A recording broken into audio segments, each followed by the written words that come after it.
Continuando agora com o fio da meada da outra exposição nossa, nós vimos repetindo a liturgia está dentro da nossa preocupação, porque a nossa preocupação de nossas obras são basicamente a recuperação da metafísica e da ontologia, né? E recuperar uma ontologia ancestral. A ontologia ancestral, as duas principais são a grega, né?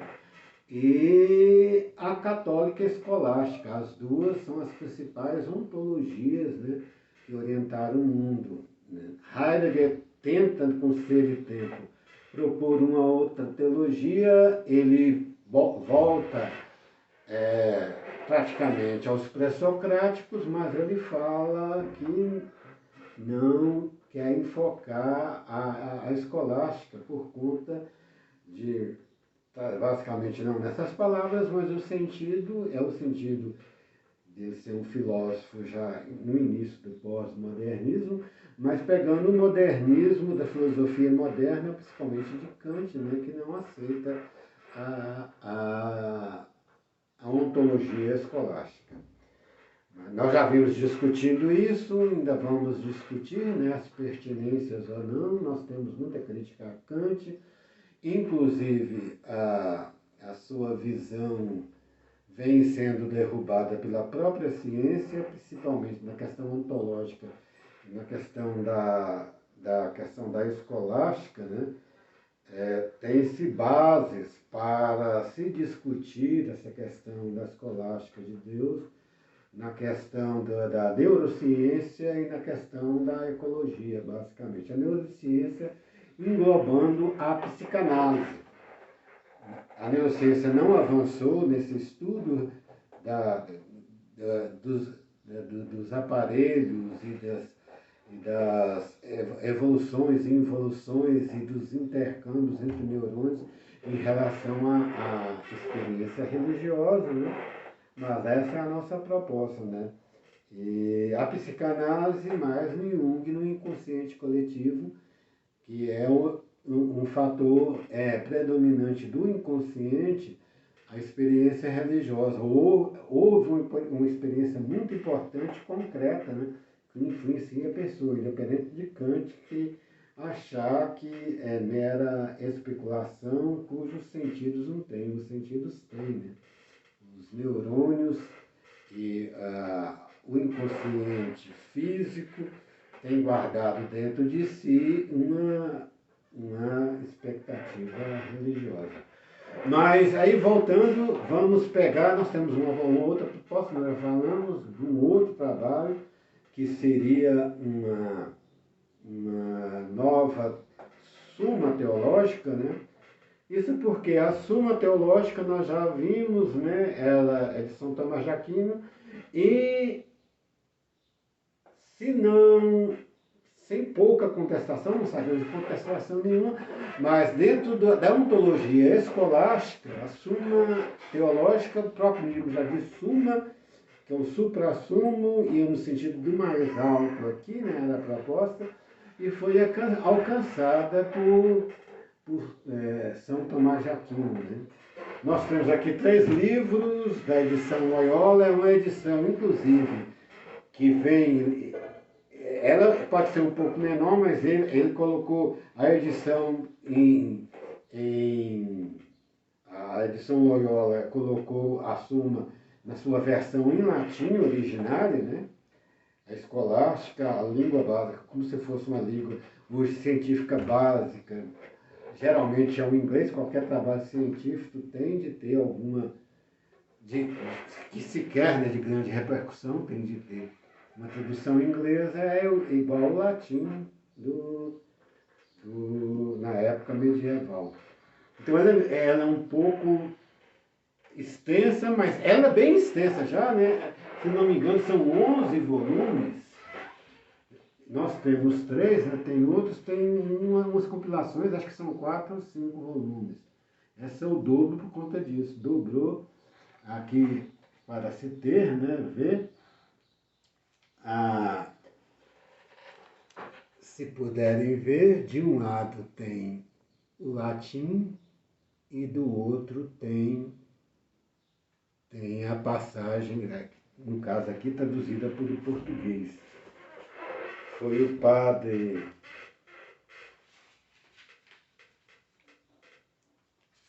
a tradução é de São Mariette.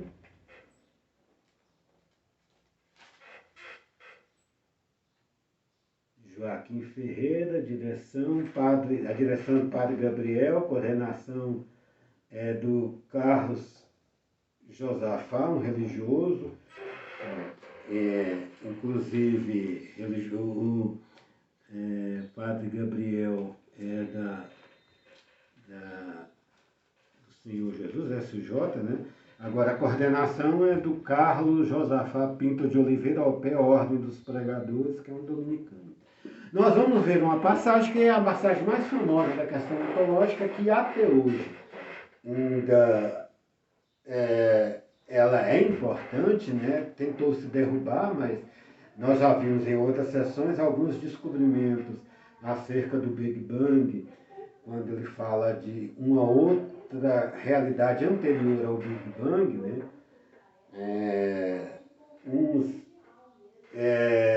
Uns cientistas aventam a questão de uma antimatéria, nós já vimos aí. O outro faz uma teoria a partir da matemática e a teoria do conjunto causal, a causa, né? Teria uma causa anterior principal. E essa causa seria infinita, né? Aí, de novo, poderia se colocar, isso são discussões, a ciência ainda não colocou uma classificação, né? São experimentos que vêm sendo feitos. Nos outros vídeos nossos nós vemos. Vamos ler a passagem, que é a passagem mais famosa, né?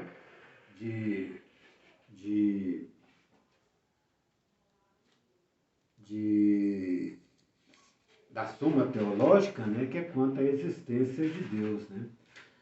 Primeiro, é possível demonstrar a existência de Deus? Quanto ao segundo, assim se procede. Parece que não é possível demonstrar a existência de Deus. Aqui nós falamos já que a escolástica e as aulas nas universidades e faculdades católicas, né, tinha a questão nós somos questões deputadas, mas é querela disputate, né? Uma querela disputate. Aí o São Tomás de Aquino faz uma querela, né? Uma questão. Então ele levanta a questão e vai responder, né? Aí, aqui nós já vimos, ele primeiro cita, só um exemplo nós vimos que ele vai pegar várias influências, né? Aqui ele vai pegar, se não me engano, Damasceno, um pensador, um orador, né? Romano, mas é que ele vai falar, e pega a parte bíblica. Né? Na verdade, a existência de Deus é um artigo de fé. Ora, não se demonstra os artigos da fé porque a demonstração gera ciência, mas a fé se refere a algo que não vemos, como declara o apóstolo na carta aos Hebreus. Logo, a existência de Deus não é demonstrável. Além disso, o termo médio de uma demonstração é o que ele é. Ora, Deus não podemos saber o que ele é, mas unicamente o que não é, como diz Damasceno. Damasceno deve ser algum padre ou outro. Logo, não pode, algum pensador, orador, pode ser romano, não sei. Aí depois ele vem, respondo. Existem dois tipos de demonstração. Uma pela causa, que se chama propter quid, ela parte do que é anterior de modo absoluto. Outra pelos efeitos, que se chama quia, ela parte do que é anterior para nós. Sempre com efeito é mais manifesto do que sua causa, recorremos a ele a fim de conhecer a causa. Ora, por qualquer efeito, podemos demonstrar a existência de sua causa se pelo menos os efeitos dessa causa são mais conhecidos para nós. Porque, como os efeitos dependem da causa estabelecida, a existência do efeito segue-se necessariamente à preexistência da causa. Por conseguinte, se a existência de Deus não é evidente para nós, pode ser demonstrada pelos efeitos conhecidos.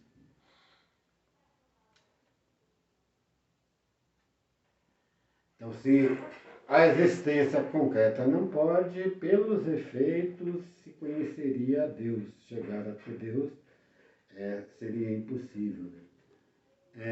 Deve-se que ele vai analisar que tudo tem uma causa, né?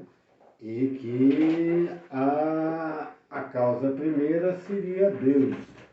Aqui é só um exemplo da leitura, né? E são várias obras que abarcam vários tipos de questões pessoais, a questão do pecado, questões psicológicas.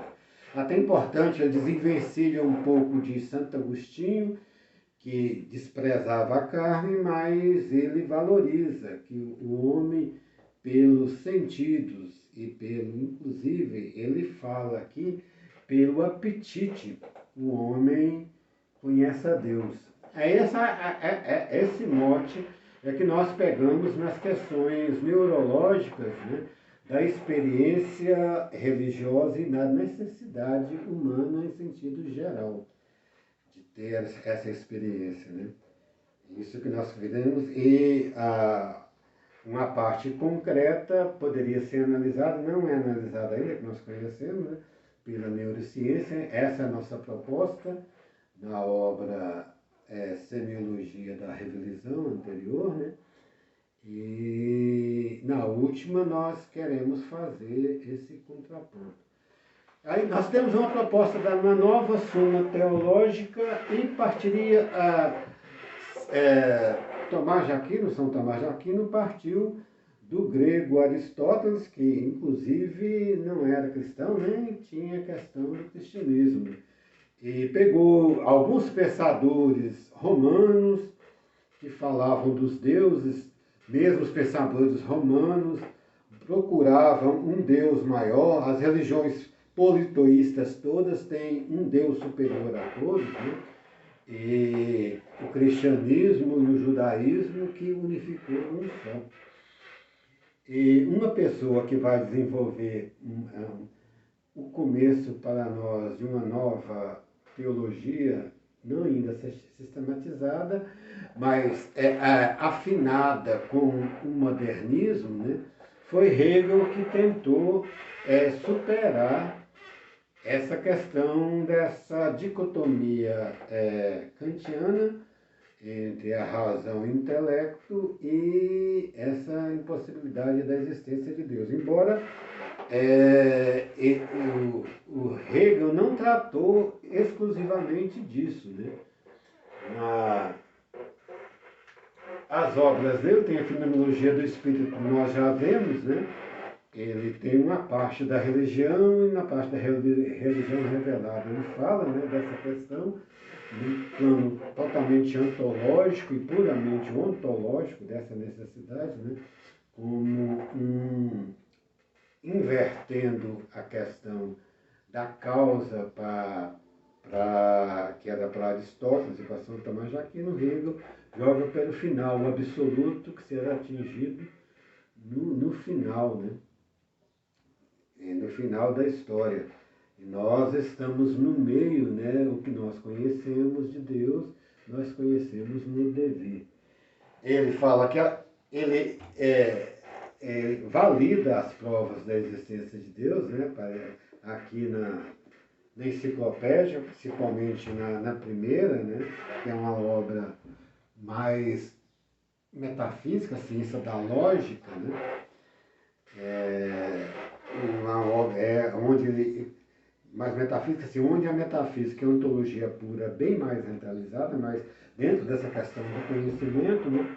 E depois, na segunda parte, que é a filosofia da natureza, aqui ele já começa desde da fenomenologia, que é uma introdução ao sistema dele, né?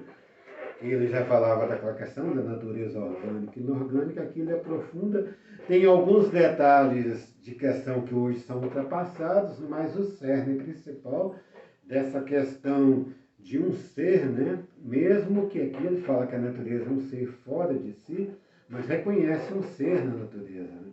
E ele vai falar aqui em alguma parte que evoca uma certa subjetividade na natureza, nessa imprevisibilidade da sua reação. Ela não é uma coisa bruta, ela reage de forma muitas vezes indeterminada, como se fosse um organismo vivo. Ele não fala nesses termos, mas a ecologia agora vai aprofundar nesse termo, e depois a parte do espírito, a filosofia do espírito, aqui mais centrada na questão popular, mais na questão da organização do Estado e do sentido teórico, de base, ontológico, mas em clima da organização social maior, que é o Estado de direito. Depois evoluiu para o Estado democrático de direito. Hegel era monarquista, não, nesse sentido ele não era um democrata no sentido moderno. Era democrática, é uma monarquia constitucional, e para ser validada, os súditos deveriam eleger os parlamentares, né, para fazer as leis. Né? A Constituição era feita pelos súditos. Apesar do monarca não, o monarca ele só chancela as leis votadas pelos deputados. Tudo. E evoluiu a questão do primeiro-ministro no parlamentarismo, mas aqui é bem mais monarquia. Então, aqui tem a nossa proposta e a nossa visão da Suma Teológica. Uma questão histórica da Suma Teológica é que ela foi... esse arcabouço teórico dela foi propiciado em virtude dos monges beneditinos e alguns outros monges, né, que conservaram vários manuscritos da época antiga que teriam sido destruídos pela a destruição da famosa Biblioteca de Alexandria pelos romanos, quando os romanos invadiram a Grécia, né, e destruíram a famosa biblioteca. E vários os gregos tinham grande presença na Palestina, né? Inclusive, quando Cristo morreu, né, foi feita inscrição em latim, em grego e hebraico, né? Então, o grego tinha grande presença e várias figuras da época dessa transição do Antigo Testamento, né, conservaram manuscritos gregos, né? E esses manuscritos foram depois compilados e reproduzidos manualmente, né, pelos monges católicos beneditinos. Então, essa transição da Idade Antiga para a Idade Média, e esse arcabouço teórico é até hoje importante, nós já vimos, né, para cada encadeamento do conhecimento geral humano. Da ontologia, nós já vimos, né, mas qualquer conhecimento geral, que a partir da universidade escolástica, a partir dessa valorização do diálogo com outras culturas, que a universidade pôde ampliar o conhecimento científico. Mesmo que oficialmente a Igreja Católica, no início de algumas descobertas que não correspondiam com o seu pensamento em si ou alguma passagem bíblica, era condenada como heresia, né?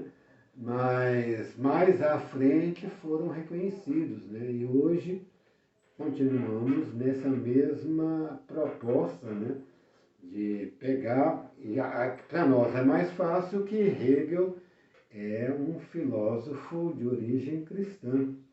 Isso nós já vimos também na história dele, né, quando, na nossa obra A Anunciação do Ruales e Ascensismo, nós vimos essa questão de Hegel, né? Ele estudou num seminário protestante. Essas são nossas reflexões dessa semana. Boa tarde.